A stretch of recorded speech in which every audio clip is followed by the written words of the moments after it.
नमस्कार बच्चों, कैसे हैं आप सब। आशा करती हूँ आप सभी अच्छे होंगे, स्वस्थ होंगे, खुश होंगे और अपनी पढ़ाई भी अच्छे से कर रहे होंगे। तो जैसे कि आप सभी जानते हैं, मैं हूँ आपकी हिंदी की अध्यापिका और मैं स्वागत करती हूँ आप सभी का आईसीटी वर्चुअल क्लासरूम में। और आज हम यहाँ पर एकत्रित हुए हैं पढ़ने के लिए क्लास 12 की हिंदी। तो क्लास 12 की हिंदी में हमने अपने पिछले सेशन में, जो हमारा लास्ट सेशन हुआ था, उसमें हमने कविता अपनी पढ़ी थी, सहर्ष स्वीकारा है। तो यहाँ पर जो ये कविता लिखी गई थी, ये गजानन माधव मुक्ति बोध जी द्वारा लिखी गई थी और इस कविता को हमने पढ़ा था। तो यहाँ पर देखिए, कवि परिचय हमने पढ़ लिया था, लेकिन फिर भी एक बार हम इसको रिवाइज करेंगे। आज हम इस पूरे चैप्टर का सॉल्यूशन, यानी कि पूरे चैप्टर को हम आज यहाँ पर सॉल्व करने वाले हैं, पाठ से जुड़े हुए प्रश्न उत्तर। और साथ ही क्योंकि जो हमारा लास्ट सेशन था उसमें हमने केवल कविता पढ़ी थी और साथ ही उसका भावार्थ आप लोगों को एक्सप्लेन किया था। तो आज आपने ये सारी चीजें नोट डाउन भी करनी है, कॉपी में लिखनी भी है। तो बिल्कुल रेडी हो जाइए अपनी कॉपी पेन पेंसिल लेकर। हम शुरू करते हैं अपने आज का सेशन। तो देखिए, सबसे पहले आप देख सकते हैं हमने यहाँ पे लिखा हुआ है कवि परिचय। तो कवि परिचय, जैसे कि मैंने आपको बताया, ये बिल्कुल इसी तरह से आपको अपनी कॉपी में नोट डाउन करना है, जो आपकी आरोह पाठ्य पुस्तिका भाग 2 में भी इसी तरह से दिया गया है। क्योंकि जब भी आप बोर्ड एग्जाम्स देते हैं तो बोर्ड एग्जाम में जब आपका पद आता है, जो आपका काव्यांश आता है एग्जाम में सॉल्व करने के लिए, तो उसमें आपको कवि के बारे में भी चीजें पता होनी चाहिए। क्योंकि कविता का नाम, कवि का नाम या कवि का जो जीवन परिचय है, उस विषय पर भी आपके प्रश्न यहाँ पर आते हैं। तो कवि परिचय लिखना आपको जरूरी है। तो बिल्कुल इसी तरह से कवि परिचय आप लिखेंगे सबसे पहले कि प्रयोगवादी काव्यधारा के प्रतिनिधि कवि गजानन माधव मुक्ति बोध का जन्म मध्य प्रदेश के ग्वालियर जिले के श्योपुर नामक स्थान पर 1917 ईस्वी में हुआ था। और इनके पिताजी पुलिस विभाग में थे और यहाँ पर और निरंतर उनका जो स्थानांतरण था वो एक स्थान से दूसरे स्थान पर होता रहता था, और जिससे उनकी पढ़ाई जो है सुचारू रूप से, व्यवस्थित रूप से नहीं हो पाई। और उसके बाद उन्होंने एमए किया, उसके बाद उन्होंने डिग्री कॉलेज में अध्यापन का कार्य किया और उसके बाद इस तरह से उन्होंने पत्रकारिता के क्षेत्र में भी यहाँ पर काम किया। और आप देख सकते हैं, आप उनके बारे में ये सारी चीजें लिखने के बाद देखिए लास्ट में आप सबसे पहले लिखेंगे उनकी रचनाएं। आप उनकी रचनाएं लिखेंगे और रचनाओं में आप यहाँ पर जो उनकी रचनाएं हैं, इस तरह से आप हेडिंग डालेंगे रचनाएं। और रचनाओं में आप इस तरह से लिखेंगे कि काव्य संग्रह, उनके कविता संग्रह उनका क्या क्या है। कविता संग्रह लिखेंगे जिसमें चांद का मुंह टेढ़ा, भूरी भूरी, खाक धूल, कथा साहित्य, कांट का सपना, विपात्र, सतह से उठता आदमी और आलोचनाएं हैं कामायनी एक पुनर्विचार, नई कविता का आत्मसंघर्ष, नए साहित्य का सौंदर्य शास्त्र। तो इस तरह से आप लिखेंगे। और समीक्षा, समस्या, एक साहित्य की डायरी, और लास्ट में भारत के बारे में, इस भारत के इतिहास और संस्कृति के विषय में भी इन्होंने बहुत सारी चीजें अपने पूरे जीवन काल में लिखी, अपने साहित्य में लिखी। उसके बाद देखिए उनकी काव्यगत विशेषताएं, कि उनकी जो कविताएं हैं उनमें क्या क्या विशेषताएं थी, उनकी काव्यगत विशेषताएं आप लिखेंगे। और उसके बाद देखिए यहाँ पर मुक्ति बोध प्रयोगवादी काव्यधारा के प्रमुख सूत्रधारों में से हैं। इनकी प्रतिभा का परिचय अज्ञेय जी द्वारा संपादित तार सप्तक में मिलता है। तो इस तरह से आप उनका यहाँ पर जीवन परिचय लिखेंगे और लास्ट में आप लिखेंगे कि जो उनका निधन कब हुआ, 1964 में। यह महान चिंतक, दार्शनिक, पत्रकार एवं सजग लेखक तथा कवि ने इस संसार से विदा ले ली। कब? 1964। तो सन याद करना है, 1917 ईस्वी में उनका जन्म हुआ था। कहाँ? ग्वालियर के श्योपुर नामक स्थान पर। ठीक है। उसके बाद उन्होंने यहाँ पर जो उनकी जो मृत्यु हुई वो 1964 में हुई। और इस तरह से ये पूरा जीवन परिचय। और लास्ट में आप देख सकते हैं भाषा शैली, जो मैंने आपको बताया था कि आपको भाषा शैली भी लिखनी है। आपको भाषा शैली भी लिखनी है कि किस तरह की भाषा शैली का प्रयोग इन्होंने किया। तो भाषा शैली इनकी भाषा उत्कृष्ट है, भावों के अनुरूप शब्द गणना और उसका परिष्कार करके उसको भाषा में प्रयुक्त करने की इनको भाषा सौंदर्य इनका एक अद्भुत विशेषता है इनकी। और इन्हें तत्सम शब्दों के साथ साथ उर्दू, फारसी, अरबी ये सारे शब्दों का प्रयोग ये करते हैं अपनी कविताओं में। तो यहाँ पर जो कविता दी गई है गजानन माधव मुक्तिबोध की, कौन सी है? सहर्ष स्वीकारा है। तो कविता का प्रतिपाद्य विषय और सार, जब आपको कविता का भावार्थ समझ में आ जाएगा, जब आपको कविता क्लियर हो जाएगी, तो आप उसका प्रतिपाद्य विषय यानी कि आखिर इस कविता में क्या बताया गया है, आखिर कविता का प्रतिपाद्य विषय क्या है, कविता को लिखने का विषय क्या है। तो कविता को लिखने का एक विषय ये है कि जैसे कि मैंने बताया कि जो गजानन माधव मुक्तिबोध जी हैं, इनकी जो आमतौर पर जो कविताएं होती हैं वो लंबी होती हैं, और कुछ कविताएं इन्होंने छोटी भी लिखी जिसमें सहर्ष स्वीकारा है, ये आपकी कविता है। और ये भूरी भूरी खाक धूल काव्य संग्रह से ली गई है। और देखिए यहाँ पर ये मैंने आप लोग को बताया था कि एक होता है स्वीकारना, इस पूरी कविता का सार यही है कि एक होता है स्वीकारना, एक होता है सहर्ष स्वीकारना। देखिए जीवन में बहुत सारी परिस्थितियां आती हैं, बहुत सारे चैलेंजेस आते हैं, बहुत सारी हमारे जीवन में उतार चढ़ाव आते हैं। तो क्या होता है कि कई बार हम चीजों को हमारे जो अच्छी चीजें होती हैं, जो हमें खुशी देती हैं, जो हमें सुख देती हैं, उनको तो हम स्वीकार कर लेते हैं, लेकिन कई बार थोड़ा बहुत जहां पर दुख आता है तो उन चीजों को हम बहुत जल्दी से स्वीकार नहीं कर पाते और दुख में हम ज्यादा ही दुखी हो जाते हैं। तो यहाँ पर इस पूरी कविता का जो प्रतिपाद्य विषय है, इसमें कवि कहना चाहते हैं कि हमें संसार के जितने भी सुख दुख है, संसार में जितनी भी उठापटक है, उतार चढ़ाव है, उन सभी को हमने एक भाव से, समान भाव से, सम्यक भाव से अंगीकार करने की प्रेरणा देते हैं, यानी कि स्वीकार करने की प्रेरणा कवि इसमें दे रहे हैं। तो देखिए सार और ये जो प्रतिपाद्य विषय है ये बिल्कुल सेम है। इसी तरह से यहाँ पर सार में आप पूरी कविता का जो भावार्थ है निकला, उसको आप सारांश यानी कि कम शब्दों में लिख सकते हैं। अब उसके बाद आता है हमारी व्याख्या। व्याख्या यानी कि एक्सप्लेनेशन, यानी कि जो हमने आपको एक्सप्लेन किया कविता को, कविता का भावार्थ जो हमने आपको क्लियर किया, तो वही चीज यहाँ पर दी गई है। क्योंकि हमने नोट डाउन नहीं किया था इससे पहले, तो आज हम नोट डाउन करेंगे उस चीज को। तो आप देख सकते हैं यहाँ पर जो कविता का भावार्थ है,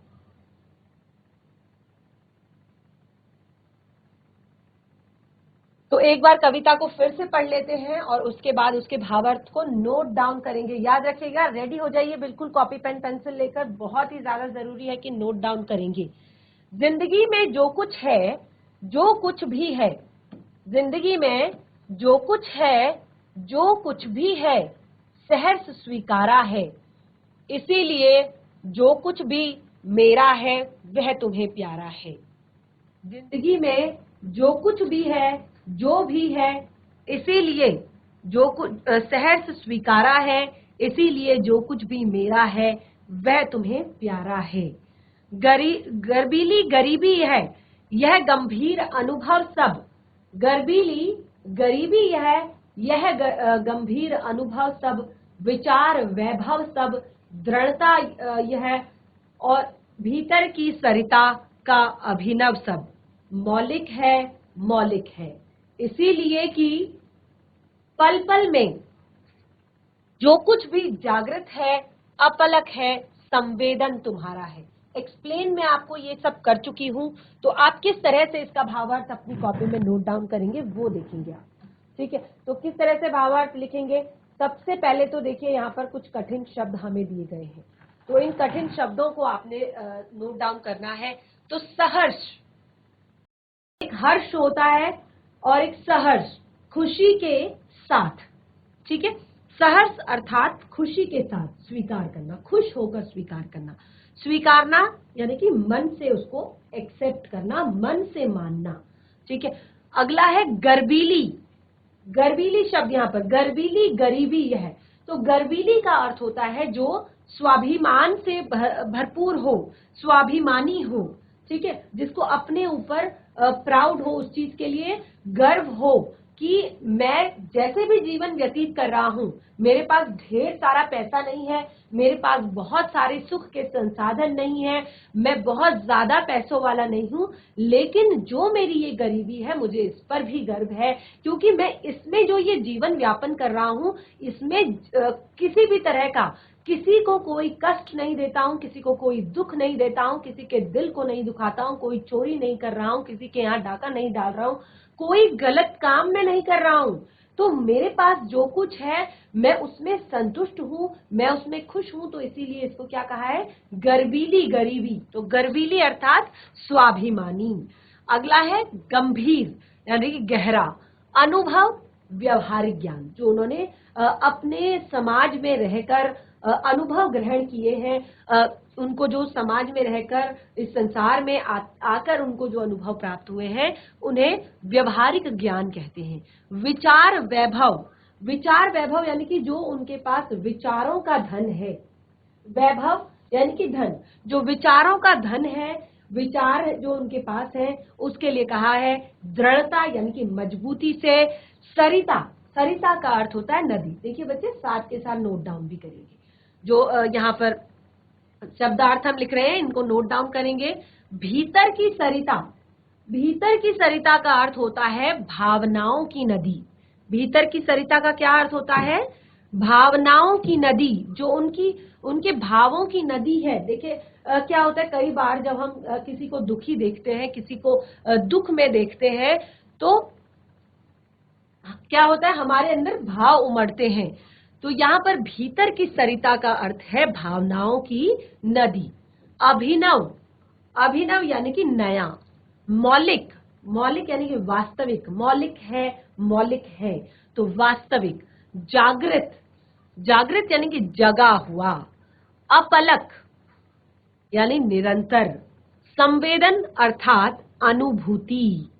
तो अब आप ये आपने शब्दार्थ यहाँ पर लिख लिए हैं, और साथ ही अब आप लिखेंगे प्रसंग। देखिए आप क्लास 12th में हैं, अगर आपने इस तरह से भावार्थ नहीं लिखा एग्जाम में तो आपके मार्क्स कट सकते हैं। केवल अर्थ नहीं लिखना है, आपको कविता का भावार्थ लिखने के लिए वहां पर आता है, तो आपने सप्रसंग व्याख्या करनी है। तो सप्रसंग व्याख्या करने के लिए आपको इस तरह से लिखना होगा। प्रस्तुत काव्यांश हमारी पाठ्य पुस्तिका आरोह भाग 2 में संकलित चैप्टर 4 पाठ 4 सहर्ष स्वीकारा है नामक कविता से ली गई है, जिसके रचयिता गजानन माधव मुक्तिबोध जी हैं। और इस कविता में कवि जीवन में सुख दुख, संघर्ष, अवसाद, उठापटक यानी कि जो भी उतार चढ़ाव है जीवन में, उन सभी को सम्यक भाव से स्वीकारने की, सम्यक भाव से अंगीकार करने की हमें प्रेरणा देते हैं। तो इस तरह से आप यहाँ पर प्रसंग लिखेंगे, और देखिए सप्रसंग आपने व्याख्या करनी है, भावार्थ आपने लिखना है। उसके बाद आती है व्याख्या। तो व्याख्या में आपका जो भी अर्थ निकलता है कविता का, जो तो क्या कविता थी यहाँ पर कि जिंदगी में जो कुछ भी है, जो भी है सहर्ष स्वीकारा है। ठीक है, तो यहाँ पर कवि क्या कहते हैं कि मेरी जिंदगी में जो कुछ भी है, जैसा भी है, उसे मैं खुशी से स्वीकार करता हूँ, उसे मैं खुशी खुशी स्वीकार करता हूँ। इसीलिए मेरा जो कुछ भी है, इसीलिए मेरा जो कुछ भी है वह, देखिए यहाँ पर जो कवि ने जिसको ये कविता डेडिकेट की है, यानी कि जिसके लिए ये कविता लिखी है, वो उनकी प्रियतमा भी हो सकती है, वो उनकी माता जी भी हो सकती है। तो ये कविता में यहाँ पर कवि कहते हैं कि मेरा जो कुछ भी है वह उनको अच्छा लगता है। मेरी ये स्वाभिमान युक्त गरीबी, ये गर्बीली गरीबी सब, यह विचार वैभव सब। तो यहाँ पर कहते हैं मेरी स्वाभिमान युक्त गरीबी का ये जो जीवन है, और ये मेरे जीवन के जो गंभीर अनुभव हैं, और मेरे पास जो विचारों का वैभव है और साथ ही मेरे व्यक्तित्व की जो दृढ़ता है, यह विचार वैभव सब, दृढ़ता सब, ठीक है। और भीतर की सरिता यानी कि मन में बहती भावनाओं की जो नदी है, ठीक है, मन में बहती भावनाओं की नदी जो है वह सब वास्तविक है। मौलिक का अर्थ क्या बताया था? वास्तविक है, जागृत है यानी कि हमेशा जगे हुए रहते हैं, हमेशा एक्टिव रहते हैं। मौलिक है यानी कि वास्तविक है, इनमें कुछ भी छलावा दिखावा नहीं है। मेरे मन में जो कुछ है वो सब सच है। तो कहते हैं सब मौलिक है, जागृत है, उपलब्ध है और यह सब तुम्हारा ही संवेदन है। संवेदन अर्थात अनुभूति। और इसका कारण क्या है? इसका कारण है कि मेरा जो मन है वो हमेशा तुम्हारी तरफ एक कनेक्टेड रहता है, तुमसे जुड़ा हुआ रहता है। तो ये तुम्हारी ही अनुभूति का एक एहसास है कि तुम्हारी अनुभूति मुझे हमेशा होती है, ये सब तुम्हारी ही प्रेरणाओं से हुआ है। तो देखिए अब इसमें विशेष क्या है, यानी कि आप इसकी विशेषता भी बताएंगे कि आखिर इसमें विशेष क्या है। तो विशेष क्या है कि कवि अपनी हर उपलब्धि का श्रेय उसकी माँ या उनकी प्रिया को देते हैं। जो भी उनके जीवन में है वो कहते हैं मेरी इन सारी उपलब्धियों का जो भी एक निचोड़ है वो है उनकी माताजी या उनकी प्रिया। आगे यहाँ पर संबोधन शैली है, संबोधन शैली में ये पंक्तियां लिखी गई हैं। उसके बाद मौलिक है की जो आवृत्ति है वो प्रभावी यहाँ पर हो रही है। साथ ही विचार वैभव और भीतर की सरिता में रूपक अलंकार और पल पल में पुनरुक्ति प्रकाश अलंकार है।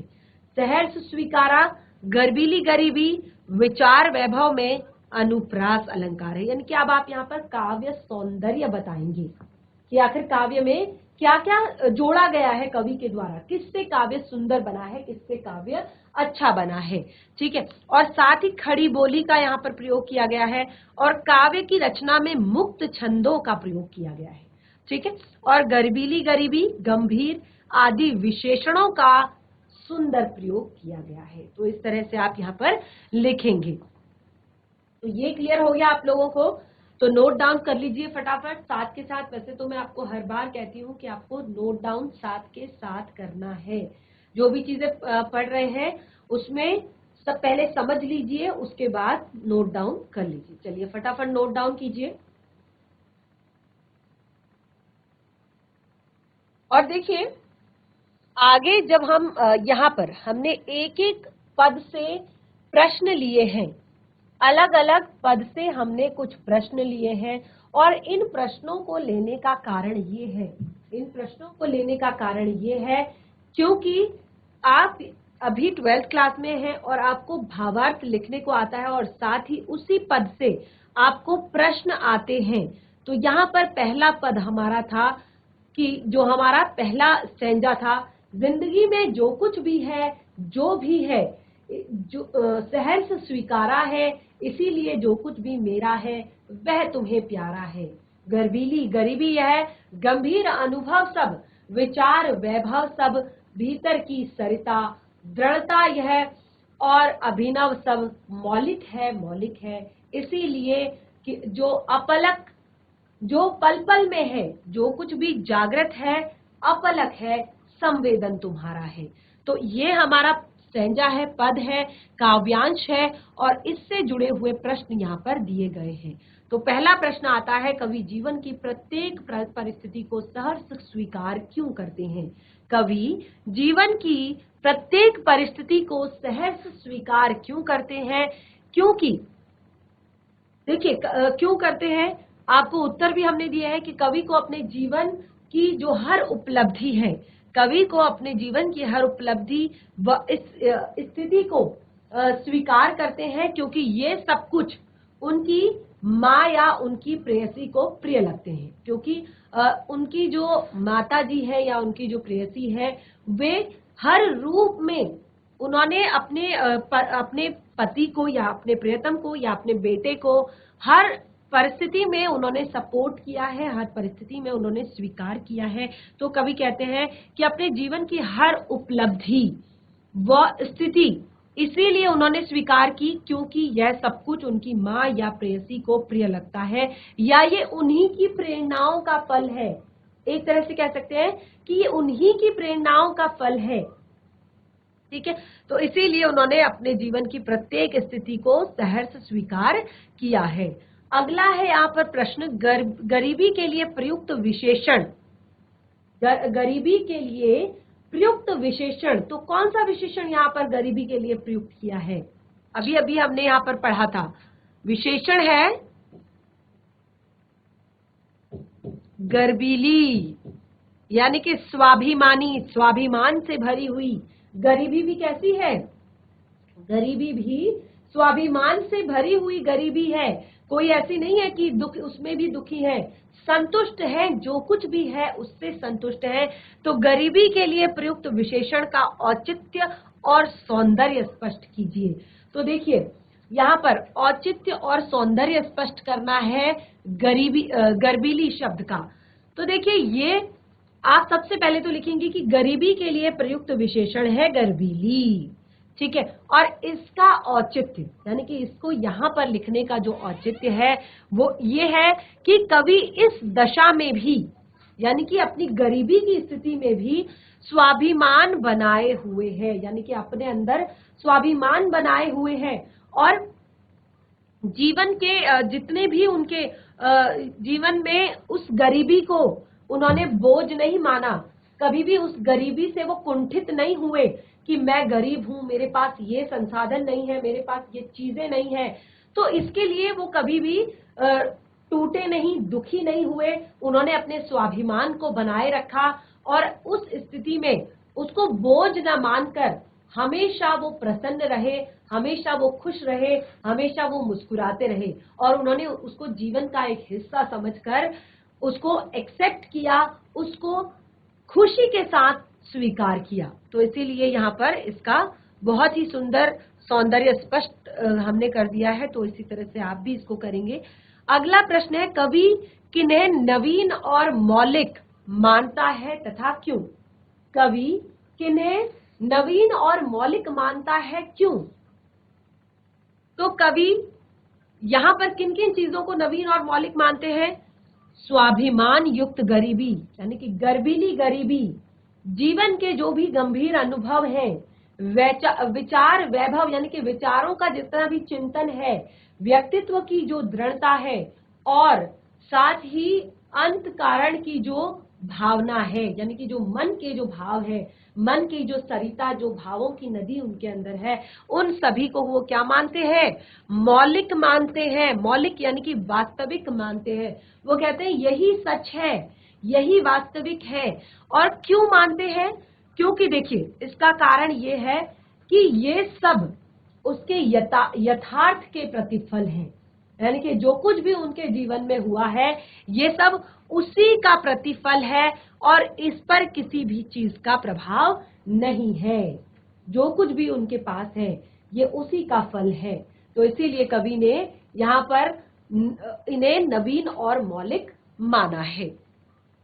अगला प्रश्न है, जो कुछ भी मेरा है, जो कुछ भी मेरा है वह तुम्हें प्यारा है, इस कथन का आश्रय स्पष्ट कीजिए। तो देखिए यहाँ पर एक शब्द प्रयोग किया है कवि ने कि जो कुछ भी मेरा है वह तुम्हें प्यारा है।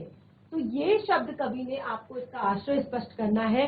तो आप लिखेंगे इस कथन का आश्रय यह है कि कवि के पास जो कुछ भी उपलब्धियां हैं, यानी कि वो कहते हैं मेरे जीवन में जो कुछ भी है वो उस जो जिस महिला को वो यहाँ पर कविता ये बता रहे हैं, जिस महिला के लिए वो उनकी प्रियतमा है या उनकी माँ है, तो स्पष्ट यहाँ पर हमको नहीं किया गया है। तो जो उनको वो कहते हैं कि उस अभिष्ट को प्रिय है, यानी कि जो कुछ भी मेरे जीवन में है, जो कुछ भी मेरी उपलब्धियां हैं वो सब उनको प्रिय है, और इन उपलब्धियों में वो अपनी माता या अपनी प्रियतमा का समर्थन महसूस करते हैं। वो कहते हैं जैसे होता है ना एक सपोर्ट करना, तो उनको लगता है कि मेरे पीछे हमेशा मेरी या तो मेरी प्रिय जो जिनको उन्होंने कहा है उनकी प्रियतमा या फिर उनकी माँ जो है हमेशा खड़ी है कि हाँ बेटा आप सही कर रहे हो, आप और अच्छा करो, आप आगे बढ़ो। यानी कि उनका एक जो समर्थन है वो हमेशा कवि की तरफ है। आगे अगला जो हमारा पद है उसको पढ़ लेते हैं और साथ ही उसका भावार्थ भी हम नोट डाउन करेंगे। तो बच्चे साथ के साथ नोट डाउन करेंगे और कोई भी डाउट हो, कोई भी दिक्कत हो, कोई भी परेशानी हो तो बिना झिझके आप प्रश्न कर सकते हैं और उसको हम यहाँ पर बताएंगे कि क्या चीज कैसे आपको लिखनी है। अगला है जाने क्या रिश्ता है, जाने क्या नाता है, जितना भी उड़ेलता हूँ फिर भर भर आता है, दिल में क्या झरना है, मीठे पानी का श्रोता है, भीतर वह ऊपर तुम, मुस्काता चांद ज्यों धरती पर रात भर, मुझ पर क्यों तुम्हारा खिलता ही एक चेहरा है। तो यहाँ पर सबसे पहले तो हम इसमें आए हुए कठिन शब्दों को पढ़ेंगे, कठिन शब्दों को समझेंगे। तो रिश्ता, रिश्ता जाने क्या रिश्ता है, रिश्ता अर्थात रक्त संबंध। जाने क्या नाता है, नाता वही सेम संबंध। उड़ेलना, जितना भी उड़ेलता हूं, उड़ेलना यानी कि बाहर निकालना, जितना भी उड़ेलता हूं फिर भर भर आता है, दिल में क्या झरना है, झरना या मीठे पानी का सोता, श्रोता यानी कि मीठे पानी का एक स्रोत जहां से पानी कभी खत्म नहीं होता, लगातार निरंतर निरंतर बहता चला जाता है, निकलता चला जाता है। दिल में क्या झरना है, मीठे पानी का श्रोता है। तो इस तरह से यहाँ पर कुछ जो कठिन शब्द आए थे वो हमने यहाँ पर क्लियर कर लिए हैं। तो इन कठिन शब्दों को आप अलग से नोट डाउन करेंगे, ठीक है। तो जैसे कि मैंने बताया कि आपको सप्रसंग व्याख्या करनी है, सप्रसंग व्याख्या करनी है। तो फिर से आप प्रसंग लिखेंगे।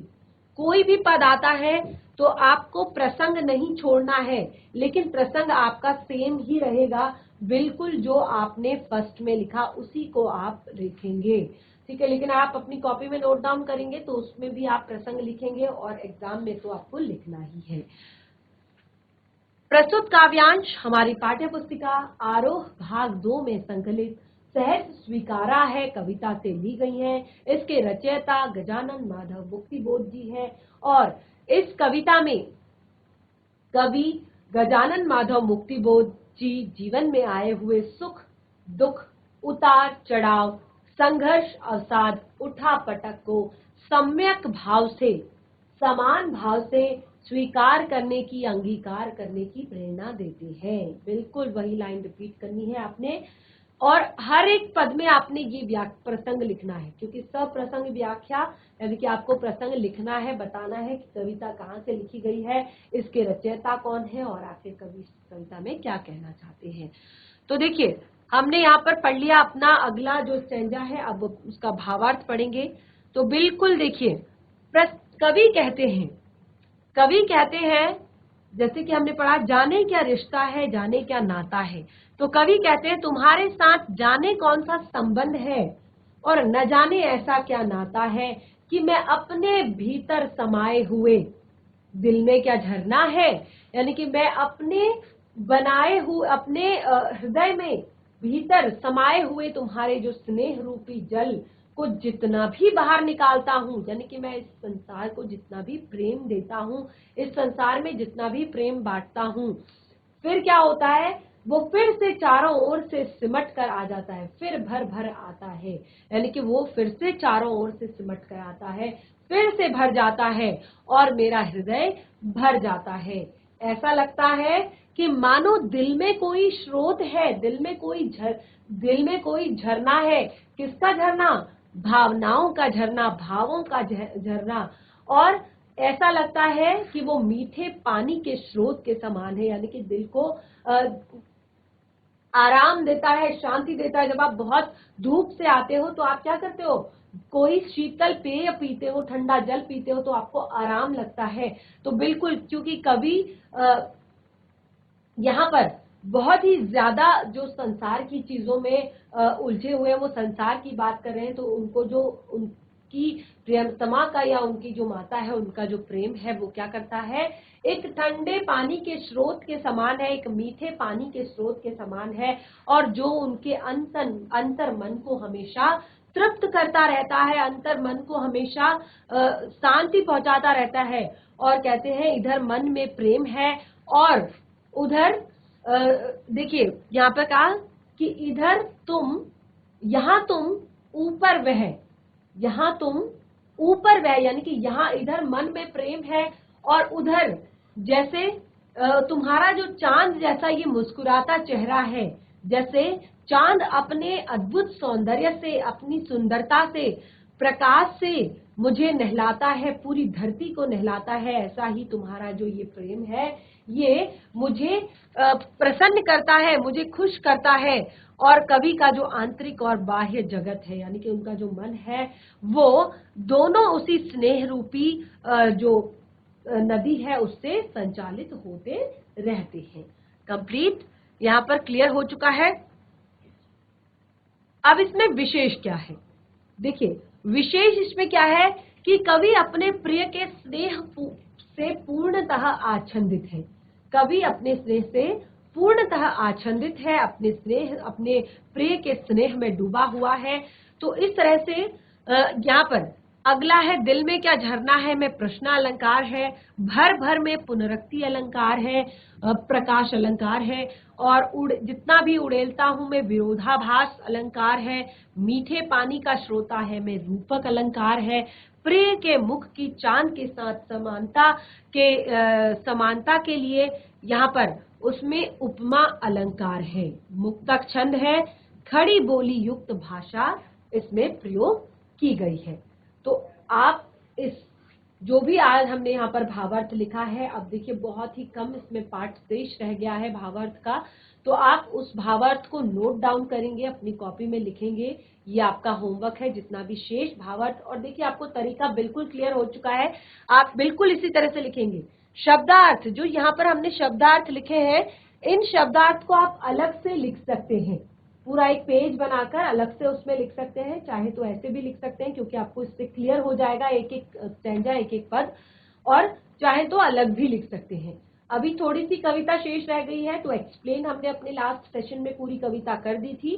तो आप लोगों को यहाँ पर आज का जो होमवर्क है, वो जो शेष कविता हमारी यहाँ पर है उसका भावार्थ आपने लिखना है, बिल्कुल इसी तरह से उससे कुछ प्रश्न बनाने हैं और फिर उन प्रश्नों के उत्तर भी स्वयं से लिखने हैं। तो जो भी होमवर्क दिया है उसको जरूर करें, क्योंकि हिंदी में बिल्कुल इसी तरह का आपका आता है एग्जाम में काव्यांश, और आपको उसका भावार्थ, उसके पाठ से जुड़े हुए प्रश्नों के उत्तर और कवि तथा कविता का नाम हमेशा लिखने को आता है। तो आज का सेशन हमारा यहीं पे समाप्त होता है, हम मिलेंगे अपने नेक्स्ट सेशन में एक नए पाठ के साथ। तब तक के लिए धन्यवाद, आपका दिन शुभ हो।